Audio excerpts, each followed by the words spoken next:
दोस्तों नमस्कार। सकते उत्तराखंड के इस एजुकेशन प्लेटफॉर्म पर आपका एक बार पुनः स्वागत।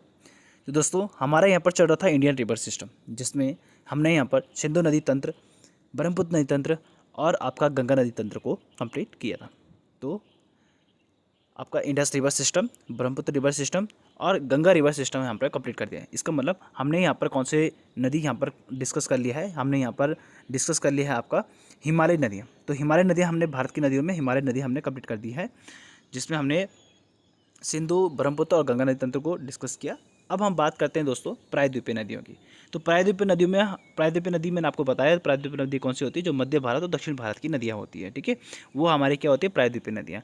अब इनको भी हम दोस्तों अलग अलग तरीके से पढ़ते हैं। अब कैसे पढ़ेंगे, अब हम आज की वीडियो में इसको डिस्कस करेंगे।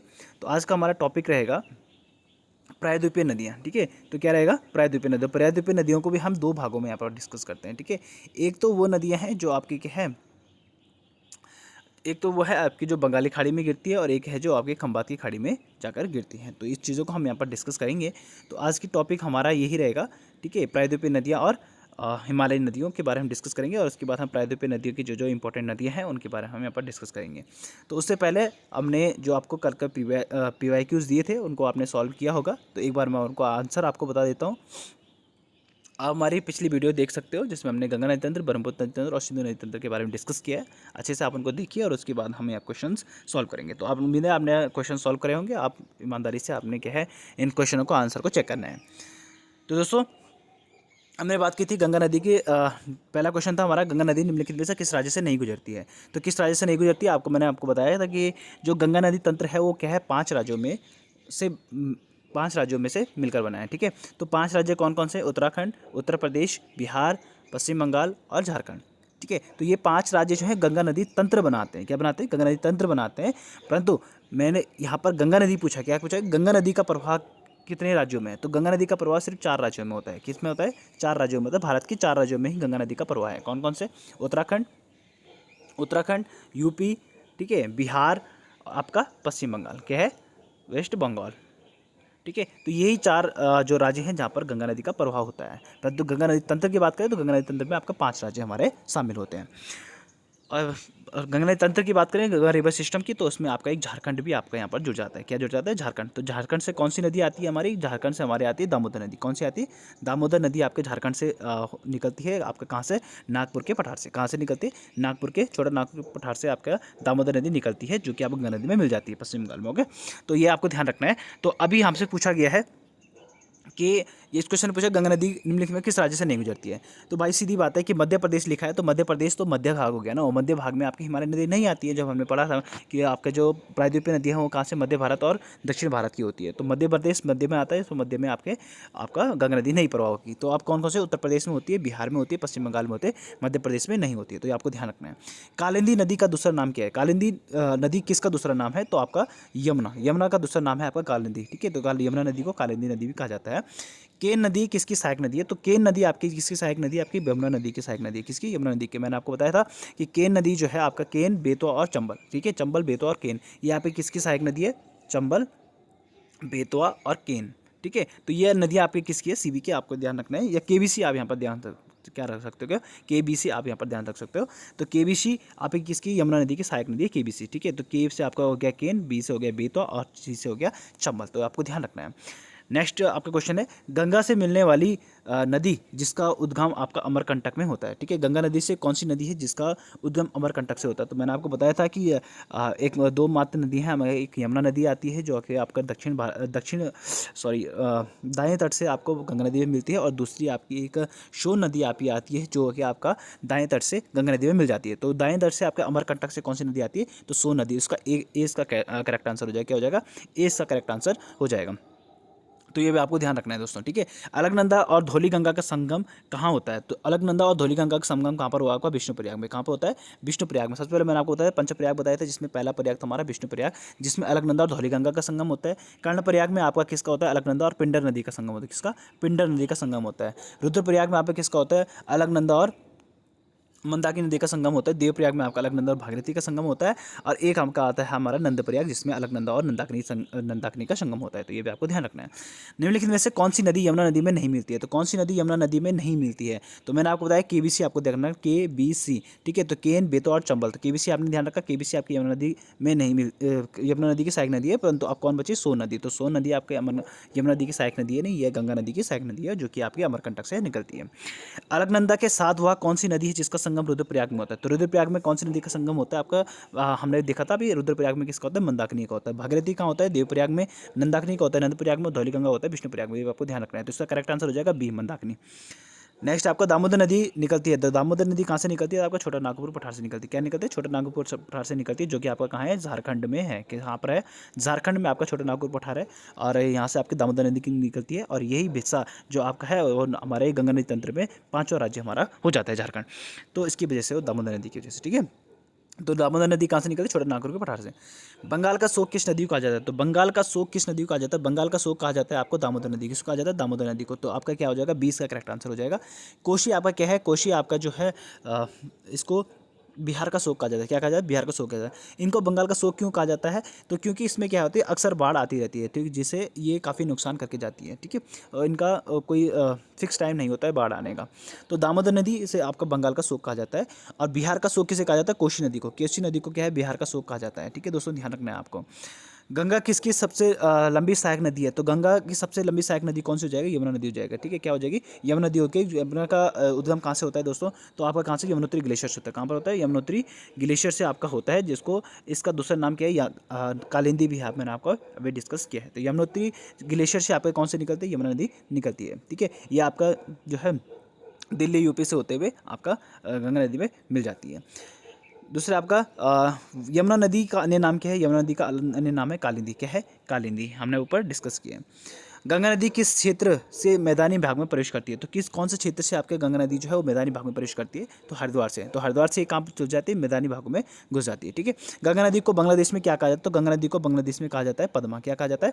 पद्मा। और जमुना किसको कहा जाता है? जमुना आपका कहा जाता है ब्रह्मपुत्र नदी को। ब्रह्मपुत्र नदी को क्या कहता है? जमुना कहा जाता है। और पद्मा को क्या कहा जाता है? बांग्लादेश में पद्मा नाम से जाना जाता था। तो ये तो हमारे पीवाईक्यूज दोस्तों, तो हमने यहाँ पर इनको डिस्कस किया। अब हम आगे बढ़ते हैं अपनी आज की वीडियो की तरफ। तो आज का हमारा महत्वपूर्ण टॉपिक रहेगा प्रायद्वीपीय नदियाँ। तो अगर आप हमारे चैनल में नए हैं तो हमारे चैनल को सब्सक्राइब कीजिए, लाइक कीजिए और शेयर कीजिए अपने सभी दोस्तों के साथ। तो बढ़ते हैं दोस्तों अपने वीडियो की तरफ। तो प्रायद्वीपीय नदियाँ क्या होती है दोस्तों? तो यहाँ पर हम देख लेते हैं, ये डबल पेज हो गए यहाँ पे, ठीक है। तो प्रायद्वीपीय नदियाँ हम यहाँ पर देख लेते हैं, प्रायद्वीपीय नदियाँ क्या होती है। तो प्रायद्वीपीय नदी हमने देखा कि प्रायद्वीपीय नदियाँ मौसमी होती है। क्या होती है? मौसमी होती है, यानी इनका क्या होता है? फिक्स सदाबहार नहीं होती। क्या नहीं होती? प्रायद्वीपीय नदियाँ क्या होती है? सदाबहार नहीं होती, इसमें सदाबहार पानी नहीं होता है। जब आपका बरसात होती है, बरसात का सीजन होता है, उसी टाइम पे आपका क्या होता है? इन पे पानी भरा जाता है, ठीक है। तो क्या होता है? जल का स्रोत जो होता है सामान्य वर्षा का जल होता है। क्या है? सामान्य वर्षा, जो आपकी वर्षा हो रही है उसी का जल इसका क्या होता है? स्रोत होता है। तो जब बारिश यहाँ पर बहुत ज़्यादा होगी तभी नदियों में क्या होगा? पानी आएगा। गर्मी के मौसम में इन नदियों का जल घटकर छोटी छोटी धाराओं में बहने लगता है। तो गर्मियों में क्या होता है कि इनका पानी क्या होता है? सूख जाता है, जिससे ये छोटी छोटी धाराओं में बहने लगते हैं। इस प्रकार नदियाँ प्राय गर्मी के मौसम में सूख जाती है। तो गर्मियों के मौसम में क्या होती है? सूख जाती है, और बरसात के मौसम में ये फिर से बहर प्रवाह करने लगती है, ठीक है। तो ये थी आपकी प्रायद्वीपीय नदी। प्रायद्वीपीय नदी आप समझ गए कि मध्य भारत दक्षिण भारत की नदियाँ होती हैं, उनको प्रायद्वीपीय नदी कहते हैं। और प्रायद्वीपीय नदियाँ और हिमालय नदी में क्या डिफरेंस है? प्रायद्वीपीय नदियाँ जो होती है ये मौसमी होती है, जल का स्रोत इनका जो होता है वर्षा होता है, वर्षा का जल इनका ही स्रोत होता है। और गर्मी के मौसम में इनकी छोटी छोटी धाराएँ में बढ़ जाती है, और गर्मी के मौसम में क्या हो जाती है? सूख जाती है। हिमालय नदियों की बात करें तो हिमालय नदियाँ क्या है? आपकी हिमालय नदियों का उद्गम कहाँ से होता है? हिमालय से होता है, और ये क्या होता है? सदाबहार होती है, ठीक है। तो ये हिमालय से निकलने वाली नदियाँ वर्षवाहिनी होती है, यानी सदाबहार होती है। वर्षवाहिनी का मतलब सदाबहार होती है, ठीक है। तो ये चलती ही रह रही है, ये कभी सूखती नहीं है, कभी खत्म नहीं होती है। तो हिमालय नदियाँ क्या होती है? सदाबहार चलती रहती हैं, क्योंकि इसमें पूरे वर्ष क्या रहता है? पानी रहता है। और हिमालय से निकलने वाली नदियों का जल स्रोत जो होता है वो ग्लेशियर और वर्षा जल होता है। तो हिमालय नदियाँ जो होती है इनमें आपका दो तरीके से जल आता है इनमें, एक तो ग्लेशियर की वजह से आता है, और एक क्या होता है? वर्षा जल आता है, ठीक है। दोनों प्रकार से यहाँ पर क्या होता है? पानी होता है, पर इनकी क्या होता है? सदाबहार होती है। तो प्रायद्वीपीय नदियाँ और हिमालय नदियों में आपने क्या डिफरेंस देखा? प्रायद्वीपीय नदियाँ मौसमी होती है, और हिमालय नदियाँ क्या होती है? सदाबहार होती है। प्रायद्वीपीय नदियों का स्रोत क्या होता है? वर्षा का जल होता है, परंतु हिमालय नदियों का जो स्रोत होता है वो आपका ग्लेशियर होता है, और क्या होता है? वर्षा जल होता है। तो यानी ग्लेशियर जब पिघलेंगे तो पानी चलता रहेगा, ठीक है। और वर्षा का जो वर्षा होगी तो भी पानी इसमें आता रहेगा। अब हम दो चीज़ देखते हैं दोस्तों, प्रायद्वीपीय भारत में हम दो चीज़ देखेंगे। गंगा जो नदी का कहाँ पर गिरती है आपकी, ठीक है। तो दो चीज़ देखते हैं हम, प्रायद्वीप देखते हैं। क्या है प्रायद्वीप देखते हैं? प्रायद्वीप भूमि वह भाग होता है जो तीन ओर से पानी से घिरा होता है। तो प्रायद्वीप किसको बोलते हैं? प्रायद्वीप वह भाग होता है जो आपका, दो चीज़ यहाँ पर आपत्ति यहाँ क्या है, प्रायद्वीप और खाड़ी आती है, ठीक है। तो दोनों चीज़ हम डिफरेंस देखेंगे। तो प्रायद्वीप क्या होता है और खाड़ी क्या होती है। आपने देखा होगा कि खंबात की खाड़ी, बंगाल की खाड़ी, तो इनको खाड़ी क्यों बोलते हैं। तो अब हम देखते हैं प्रायद्वीप क्या होता है। प्रायद्वीप भूमि का वह भाग होता है जो तीन ओर से पानी से घिरा होता है। क्या होता है? तीन ओर से पानी से घिरा हुआ होता है, उसे हम क्या कहते हैं? प्रायद्वीप कहते हैं। लेकिन एक तरफ मुख्य भूमि से जुड़ा होता है। तो एक तरफ से क्या होगा, मुख्य भूमि से जुड़ा होगा, और दो तीन तरफ से क्या होगा, पानी से घिरा होगा। तो यहाँ पर आप देख सकते हो कि भारत जो है यहाँ पर ऊपर से आपके क्या हुआ, स्थल भूमि से घिरा हुआ है, और एक डायरेक्शन, दो डायरेक्शन और तीन डायरेक्शन, तो तीन तरफ से क्या हो रहा है कि पानी से घिरा हुआ है। तो ऐसी भूमि को आपका क्या कहा जाता है? प्रायद्वीप कहा जाता है। क्या कहा जाता है? प्रायद्वीप कहा जाता है, जो तीन ओर से क्या होता है, समुद्र पानी से घिरा हुआ होता है, और एक तरफ से आपका क्या होता है, भूमि से जुड़ा हुआ होता है। तो इसको हम कहते हैं प्रायद्वीप। अब खाड़ी क्या होती है? तो खाड़ी से हम क्या समझते हैं? समुद्र का वह भाग जो स्थल में काफ़ी दूर तक प्रवेश कर जाता है, तब तीन ओर से स्थल में घिरा हुआ होता है, तो उससे क्या कहते हैं? खाड़ी कहते हैं। देखो दोस्तों, दोनों क्या है, दोनों क्या है, अलग अलग चीज़ें। एक दूसरे के अपोजिट है। यहाँ पर तीन ओर से कौन किससे गिरा था? पानी से गिरा हुआ। और यहाँ जो पानी का भाग है वो तीन ओर से क्या हो रहा है, आपका भूमि से गिरा हुआ है। तो यानी एक भाग, दो और तीन, तीन भाग से क्या होता है? पानी से गिरा हुआ होता है, और एक तरफ से क्या होता है, ये पानी के साथ जुड़ा हुआ होता है। तो समुद्र का वह भाग जो स्थल में काफ़ी दूर तक प्रवेश कर जाता है, तथा तीन ओर से स्थल से गिरा हुआ होता है, और एक तरफ से पानी से जुड़ा हुआ होता है, तो वो आपको क्या लग रहा है? तो उसे हम कहेंगे खाड़ी। और प्रायद्वीप क्या होगा? जो तीन ओर से पानी से घिरा हुआ होगा, और एक तरफ से क्या होगा, स्थल से जुड़ा हुआ होगा, तो वो प्रायद्वीप है। तो प्रायद्वीप और खाड़ी में आप डिफरेंस समझ के, तो उम्मीद है आपको ये समझ में आ गया होगा। फिर आगे हम बढ़ते हैं। दक्षिण भारत की नदियों को दो भागों में बांटा गया है। क्या क्या बांटा गया है? अब जो दक्षिण भारत की नदी, यानी हमारे जो प्रायद्वीपीय भारत की नदियां हैं, उनको दो भागों में बांटा गया है। अब कैसे कैसे बांटा गया? एक तो नदियां आती है आपकी जो बंगाल की खाड़ी में गिरती है। तो बंगाली खाड़ी कौन सी हमारी? ये वाली। तो बे ऑफ बंगाल में आपकी कुछ नदियां जो है जो यहाँ गिरती है, ठीक है, बे ऑफ बंगाल में गिरती है। और कुछ नदियाँ हैं जो आपके अरब सागर में गिरने वाली नदियाँ, जो इस तरफ गिरती हैं, अरब सागर में। तो इनमें से अरब सागर में और अरेबियन सी में गिरने वाली कौन कौन सी नदियाँ, और बंगाल में गिरने वाली कौन कौन सी नदियाँ हैं। तो आज की वीडियो में हम कवर करेंगे कि अरब सागर में कौन कौन सी नदियाँ गिरती है, ठीक है। तो अरब सागर में कौन कौन सी नदियाँ गिर रही है? आपकी साबरमती, ठीक है, आपको ध्यान रखना है, साबरमती, माही, नर्मदा, ताप्ती, मांडवी, ज्वारी, शरावती, गंगावेली, पेरियार और भरतपुजा। तो ये कुछ नदियाँ हैं जो आपकी कहाँ, अरेबियन सी में जाकर गिरती है। तो साबरमती, माही, नर्मदा, ताप्ती, मांडवी, ज्वारी, शरावती, गंगावेली, पेरियार और भरतपुजा। तो ये नदियाँ जो है आपकी कहाँ पर गिरती है? आपका अरेबियन सी में गिरती हैं। बे ऑफ बंगाल में गिरने वाली नदियाँ कौन कौन सी? दामोदर, स्वर्णरेखा, वैतरणी, ब्राह्मणी, महानदी, गोदावरी, कृष्णा, कावेरी, पेन्नार, वैगई और ताम्रपाणी। तो ये कुछ नदियां हैं जो आपके बे ऑफ बंगाल में गिरती है। कहाँ गिरती है? बे ऑफ बंगाल में गिरती है। दामोदर, स्वर्णरेखा, वैतरणी, ब्राह्मणी, महानदी, गोदावरी, कृष्णा, कावेरी, पेन्नार, वैगई और ताम्रपाणी। तो आपको दोस्तों ये सारी नदियां नहीं पढ़नी, ये आपको याद रखना है कि ये नदियां आपकी कहाँ पर गिरती है? बे ऑफ बंगाल में गिरती है। इनमें से जो इंपॉर्टेंट नदियां हैं वही हम यहाँ पर डिस्कस करेंगे, जो एग्जाम के पॉइंट ऑफ व्यू से ज़्यादा इंपॉर्टेंट होते हैं, जिनके बारे में थोड़ा डिटेल से पूछा जाता है। तो आपको सिर्फ ध्यान रखना है कि ये आपके अरब सागर की नदियाँ, और ये आपके क्या है, बंगाल, बे ऑफ बंगाल में गिरने वाली है। एक बार दोबारा सुन लीजिए, अरब सागर में गिरने वाली नदियाँ कौन कौन सी है? साबरमती, माही, नर्मदा, ताप्ती, मांडवी, ज्वारी, शरावती, गंगावेली, पेरियार, भरतपुजा। तो यहाँ पे कहाँ गिरती है? अरेबियन सी में गिरती है। दामोदर, स्वर्णरेखा, वैतरणी, ब्राह्मणी, महानदी, गोदावरी, कृष्णा, कावेरी, पेन्नार और वैगई और ताम्रपर्णी। तो यहाँ पर कहाँ गिरती है? बे ऑफ बंगाल में गिरती है। तो दोस्तों बढ़ते हैं अपनी वीडियो की तरफ। तो आज हम डिस्कस करने वाले बंगाल की खाड़ी में गिरने वाली कुछ नदियाँ। तो बंगाल की खाड़ी में कुछ जो इंपॉर्टेंट नदियाँ हैं जो आपके बंगाल की खाड़ी में गिरती है, उनके बारे में हम डिस्कस करेंगे। तो कौन कौन सी नदियाँ हमने यहाँ पर पढ़ी बे ऑफ बंगाल में गिरने वाली नदियाँ? इसमें हमने देखा कि आपका दामोदर नदी, पहला हमने देखा था कि आपका हुगली और जो दामोदर नदी है ये आपका आगे जाकर कहाँ, बांग्लादेश में प्रवेश करती है, जहाँ पर ये क्या है, बे ऑफ बंगाल में गिर जाती है। अच्छा सॉरी, जो हुगली है और आपका क्या है, इससे दामोदर नदी मिलकर यहाँ पर बे ऑफ बंगाल में गिर जाती है। तो ये हुगली और दामोदर, ये तो हमारी गंगा नदी क्या है, हमारी क्या है, हिमालय नदी है। क्या है? हिमालय नदी। हमने देखना है कि प्रायद्वीपीय नदियाँ कौन कौन सी है, ठीक है, प्रायद्वीपीय नदियों के बारे में डिस्कस करना है। तो प्रायद्वीप स्वर्णरेखा, वैतरणी, ब्राह्मणी, महानदी, गोदावरी, कृष्णा, पेन्नार, कावेरी और वैगई और ताम्रपर्णी। तो हमने देख लिया। अब इनके बारे में थोड़ा डिटेल देख लेते हैं। दामोदर नदी की बात करते हैं दोस्तों। दामोदर नदी का उद्गम होता है आपका छोटा नागपुर पठार से। कहाँ से होता है? छोटा नागपुर पठार, झारखंड से इसका उद्गम होता है। इसका बहाव क्षेत्र जो है आपका कहाँ है, झारखंड और पश्चिम बंगाल में। कहाँ पर है, झारखंड और पश्चिम बंगाल में इसका बहाव क्षेत्र है, और ये जाकर कहाँ पर गिर जाती है, बंगाली खाड़ी में जाकर गिर जाती है। इसकी विशेषता की बात करें दोस्तों, तो दामोदर नदी की विशेषता हम अगर बताएं आपको, तो दामोदर नदी जो है झारखंड से निकलकर पश्चिम बंगाल में हुगली नदी से जाकर मिल जाती है। क्या है, दामोदर नदी क्या होती है, झारखंड से निकलती है और आपके कहाँ है,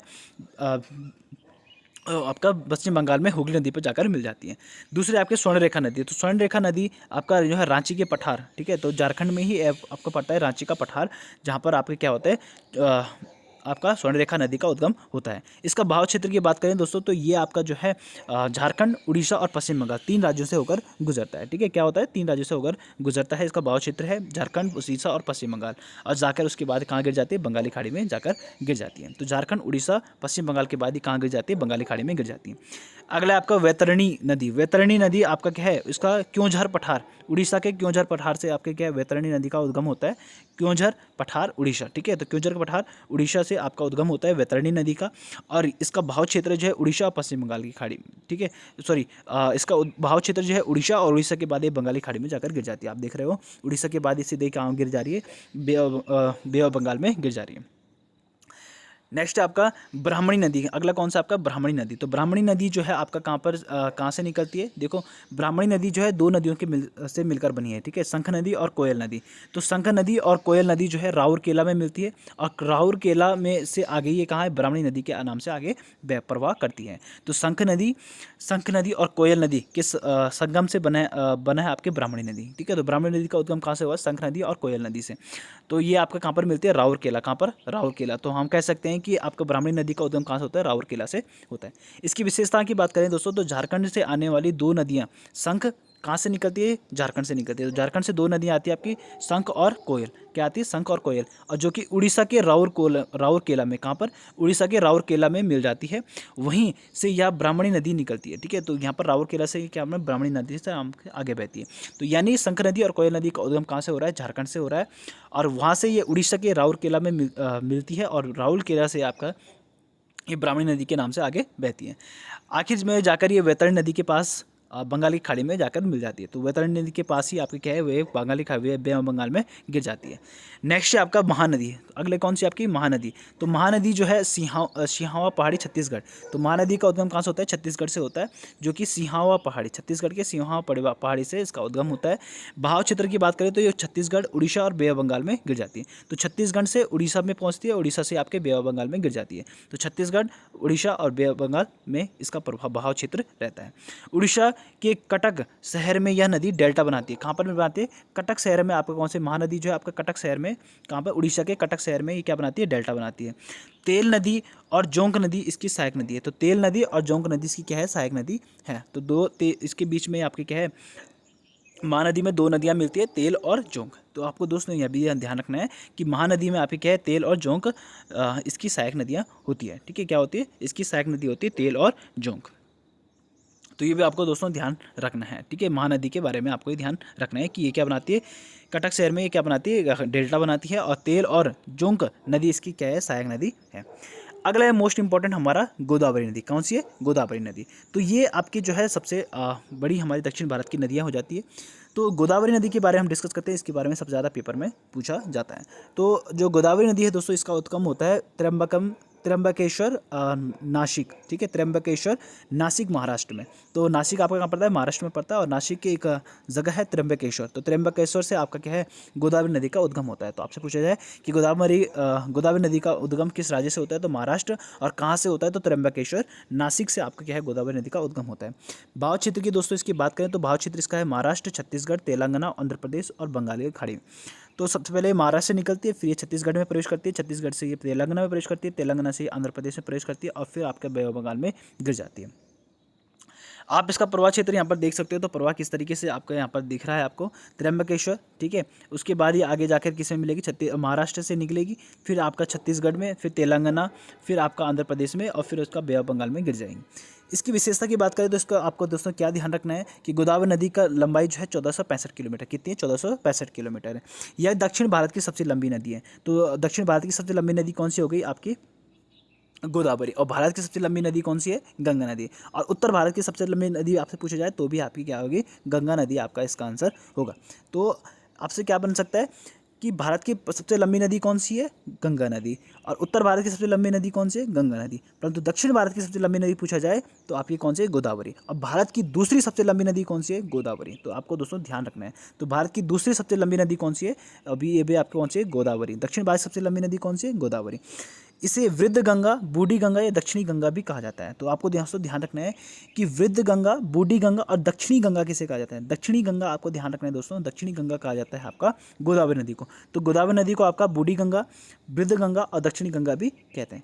नासिक गोदावरी के तट पर है। तो नासिक क्या है, आपके गोदावरी के तट पर है। अभी हमने बताया आपको कि गोदावरी नदी कहाँ से निकलती है, त्र्यंबकेश्वर से निकलती है, जिसके बीच में आपका नासिक पड़ता है। तो नासिक शहर जो है वो कौन सी नदी के तट पर हो जाएगा, गोदावरी नदी के तट पर हो जाएगा। ओके, तो आप यहाँ पर देख सकते हैं इसकी सहायक नदियों के बारे में। सहायक नदी देख सकते हो त्र्यंबकेश्वर, इसमें आपका जो है बाएं तट से कौन सी मिल रही है, आपकी पूर्णा नदी मिल रही है। फिर ऊपर देखा हमने कि पर्णहिता भी नदी किसकी सहायक नदी है, पर्णहिता। पर्णहिता किसकी सहायक नदी है, आपकी गोदावरी की। पर्णहिता 3 नदियों से मिला है, ठीक है। तो पेनगंगा और वर्धा और वेनगंगा। तो पेनगंगा, वर्धा और वेनगंगा किसकी सहायक नदी है, तो पर्णहिता की सहायक नदी है। तो पेनगंगा, वर्धा और वेनगंगा किसकी सहायक नदी है, पर्णहिता की सहायक नदी है। और पर्णहिता किसकी सहायक नदी है, आपकी गोदावरी की सहायक नदी है। फिर आपके बाएं तट से ही आपकी इंद्रावती नदी मिलती है, और वहीं से आपकी साबरी नदी भी आपकी गोदावरी की सहायक नदी है। और एक दाएं तट से एकमात्र नदी मिलती है इसमें, मंजीरा नदी। कौन सी मिलती है, मंजीरा नदी आपकी एकमात्र दाएं तट से मिलने वाली नदी है, किससे, गोदावरी। तो गोदावरी की सहायक नदी कौन सी हो गई, मंजीरा, पूर्णा, पर्णहिता, इंद्रावती और साबरी। तो आपको दोस्तों ध्यान रखना है, पूर्णा, पर्णहिता, इंद्रावती और साबरी ये आपके बाएं तट से मिलती है। मंजीरा नदी आपके दाएं तट से मिलती है। पर्णहिता की सहायक नदी है आपकी पेनगंगा, वर्धा और वेनगंगा। क्या है, पेनगंगा, वर्धा और वेनगंगा, ये किसके, पर्णहिता की सहायक नदियाँ हैं। तो ये गोदावरी की सहायक नदियाँ हो गई, ये हमने यहाँ पर डिस्कस किया। अब हम बात करते हैं कृष्णा नदी की। नेक्स्ट है आपका कृष्णा नदी। कृष्णा नदी आपको दोस्तों ध्यान रखना है, इसका उद्गम हुआ है महाबलेश्वर, पश्चिम घाट, महाराष्ट्र से। तो इसका उद्गम भी कहाँ से हुआ है, आपका महाराष्ट्र से ही हुआ है। और महाराष्ट्र में कहाँ पर, महाबलेश्वर, ठीक है। गोदावरी नदी का संगम कहाँ से हो रहा है, त्र्यंबकेश्वर से। और कृष्णा नदी का उद्गम हो रहा है आपका महाबलेश्वर से। कहाँ से हो रहा है, महाबलेश्वर। तो महाबलेश्वर कहाँ पड़ता है आपका, पश्चिम घाट, महाराष्ट्र में। कहाँ पर, पश्चिमी घाट, महाराष्ट्र। महाराष्ट्र के पश्चिमी घाट से इसका उद्गम होता है। इसका भाव क्षेत्र की बात करें तो ये सबसे पहले महाराष्ट्र से आती है, फिर कर्नाटक में जाती है, कर्नाटक से तेलंगाना, तेलंगाना से आंध्र प्रदेश में प्रवेश करती है, और उसके बाद ये बंगाल की खाड़ी में गिर जाती है। तो बे बंगाल में गिर जाती है। तो आपको ध्यान रखना है पर महाराष्ट्र, कर्नाटक, तेलंगाना, आंध्र प्रदेश, आपको ध्यान रखना है दोस्तों। जो कृष्णा नदी है इसका जो प्रवाह क्षेत्र है वो कौन कौन सा है, आपका महाराष्ट्र, कर्नाटक, तेलंगाना, आंध्र प्रदेश, 4 राज्यों से होकर गुजरती है, फिर ये बंगाल में गिर जाती है। तो इसका उद्गम कहाँ से हो रहा है, महाबलेश्वर, पश्चिमी घाट, महाराष्ट्र से। इसकी विशेषता की बात करें तो ये प्रायद्वीपीय भारत की दूसरी सबसे लंबी नदी है। क्या है, प्रायद्वीपीय भारत की दूसरी सबसे लंबी नदी और भारत की तीसरी सबसे लंबी नदी है। ओके, तो कृष्णा नदी जो है आपका प्रायद्वीपीय भारत की दूसरी सबसे लंबी नदी है। कोयना नदी को महाराष्ट्र का जीवन धार भी कहा जाता है, ठीक है। तो कोयना नदी जो है आपकी जो कोयना नदी है ये आपकी किसकी सहायक नदी है, कृष्णा नदी की सहायक नदी है आपकी कोयना। तो आप यहाँ पर देख सकते हो महाबलेश्वर से कृष्णा नदी आई, जिसकी पहली सहायक नदी कौन सी है, कोयना। और कोयना नदी को ही महाराष्ट्र का जीवन धारा कहा जाता है। महाराष्ट्र की जीवन धारा किसे कहा जाता है, कोयना नदी को कहा जाता है। तो कोई जिसका कोई नहीं है उसकी क्या है, वो जीवन, उसकी धारा लगी है, ठीक है। तो आपको इस तरीके से याद रखना है। तो जीवन धारा किसके, कोयना नदी को महाराष्ट्र की जीवन धारा कहा जाता है। हैदराबाद मूसी नदी के तट पर है। क्या है, हैदराबाद जो है आपका मूसी नदी के तट पर है। हैदराबाद कहाँ है, मूसी नदी के तट पर है। आंध्र प्रदेश में विजयवाड़ा के पास क्या बनता है, डेल्टा बनाती है। तो जो आपकी कृष्णा नदी है ये क्या करती है, विजयवाड़ा के पास क्या बनाती है, डेल्टा बनाती है। तो आंध्र प्रदेश में विजयवाड़ा के पास डेल्टा बनाती है कौन सी, कृष्णा नदी। अब इसकी सहायक नदियों के बाद में बात करते हैं दोस्तों। तो कृष्णा नदी आपके महाबलेश्वर से आई और बे बंगाल में गिरी। तो इसके बाएं तट से कौन कौन सी नदी मिल रही है, बाएं तट से आपके एक भीमा नदी मिल रही है और मूसी नदी। तो भीमा और मूसी बाएं तट से मिलने वाली नदी है आपकी किसके, कृष्णा नदी के। फिर कोयना, घटप्रभा, मालप्रभा, तुंगभद्रा। क्या है, कोयला, घाटप्रभा, मालप्रभा और तुंगभद्रा। तो ये आपकी क्या है, महत्वपूर्ण सहायक नदी है आपकी, जो दाएं तट से आपके किस मिलती है, कृष्णा नदी में जाकर मिल जाती है। तो कोयना, घटप्रभा, मालप्रभा और तुंगभद्रा। तो प्रभा वाले जो नदियाँ हैं ये भी किसकी सहायक नदी है, कृष्णा नदी की सहायक नदी है, ठीक है। तो कोयना, घटप्रभा, मालप्रभा और तुंगभद्रा। तुंगभद्रा नदी जो है आपके तुंग और भद्रा 2 नदियों के संगम से मिलकर बनी है। तो तुंगभद्रा जो है वो 2 नदियों के संगम से बना है, तुंग और भद्रा। तो ये भी आपको दोस्तों ध्यान रखना है। तो आपको एक बार ध्यान रखना है कि जो कृष्णा नदी है वो किस किस की सहायक नदी है आपकी, कोयना, घटप्रभा, मालप्रभा और तुंगभद्रा। और भीमा और मूसी जो आपकी दाएं तट से मिल रही है, और कोयना, घटप्रभा, मालप्रभा और तुंगभद्रा ये बाएं तट से मिल रही है, ठीक है। तो आपको इस तरह से आपको ध्यान रखना है। तो ये कृष्णा नदी आपकी सहायक नदी किसकी हो गई। और और हमारी कौन कौन सी अब बची, पेन्नार, कावेरी, वेगई और ताम्रपर्णी। ठीक है, 4 नदियाँ हमारी बच गई। तो पेन्नार नदी जो है आपका, इसका उद्गम कहाँ से होता है, कर्नाटक के कोलार से होता है। कहाँ से होता है, कर्नाटक के कोलार से आपका पेन्नार नदी का संगम होता है, जो कि आपका कर्नाटक और आंध्र प्रदेश सिर्फ 2 राज्यों से होते हुए बंगाली खाड़ी में गिर जाती है। तो उद्गम इसको आपको थोड़े इतने इतने ध्यान रखना है। तो पेन्नार नदी जो है ये कर्नाटक के कोलार से इसका उद्गम होता है। कर्नाटक और आंध्र प्रदेश 2 राज्यों से होते हुए निकलकर ये कहाँ, बंगाली खाड़ी में गिर जाती है। कावेरी नदी आपको ध्यान रखना है दोस्तों, ये ब्रह्मगिरी पहाड़ी, कर्नाटक की ब्रह्मगिरी पहाड़ी से निकलती है। तो ब्रह्मगिरी पहाड़ी कहाँ है आपकी, कर्नाटक में। तो कर्नाटक की ब्रह्मगिरी पहाड़ी से आपकी कावेरी नदी का उद्गम होता है। इसका बहाव क्षेत्र जो आपके बात रख रहे हैं, कर्नाटक और तमिलनाडु। तो कर्नाटक और तमिलनाडु में ये बहती है और ये बंगाली खाड़ी में जाकर गिर जाती है। इसकी कुछ विशेषताएं आपको थोड़ा ध्यान रखना है दोस्तों, कि इससे दक्षिण भारत की एकमात्र सदाबहार नदी है। एक दक्षिण भारत की क्या है, एकमात्र सदाबहार नदी है जो पूरे वर्ष भर क्या करती है, बहती है। तो कावेरी नदी एकमात्र सदाबहार नदी है जो कि दक्षिण भारत की है, क्योंकि इसमें क्या है, वर्ष भर पानी रहता है। दक्षिण भारत की गंगा किसे कहा जाता है, आपका कावेरी नदी को कहा जाता है। अब दोस्तों यहाँ पर आप कंफ्यूज हो रहे होंगे कि गोदावरी नदी में मैं कहा था दक्षिणी गंगा, और यहाँ पर कह रहा हूँ दक्षिण भारत की गंगा। तो दोस्तों ध्यान रखना है कि जो गोदावरी नदी है वो दक्षिणी गंगा है। क्या है, दक्षिणी गंगा है। उसे दक्षिण भारत की गंगा नहीं कहा जाता है, वो दक्षिणी गंगा है। क्या है, दक्षिणी गंगा है। परंतु अगर आपसे दक्षिण भारत की गंगा पूछा जाता है तो दक्षिण भारत की गंगा आपने क्या करना है, आंसर कावेरी नदी। तो आपको कंफ्यूज नहीं होना है। आपका दक्षिणी गंगा पूछा जाए तो गोदावरी, और दक्षिण भारत की नदी पूछा जाए, सॉरी दक्षिण भारत की गंगा पूछा जाए तो वो आपकी कावेरी नदी हो जाएगी। दक्षिण भारत की गंगा कावेरी और दक्षिणी गंगा आपकी कौन सी हो जाएगी, गोदावरी। तो दोस्तों यहाँ पर आपको कंफ्यूज नहीं होना है, तो इसको ध्यान से देखना है। दक्षिणी भारत की गंगा दक्षिण भारत की गंगा कावेरी, और दक्षिणी गंगा कौन सी हो जाएगी, आपका गोदावरी।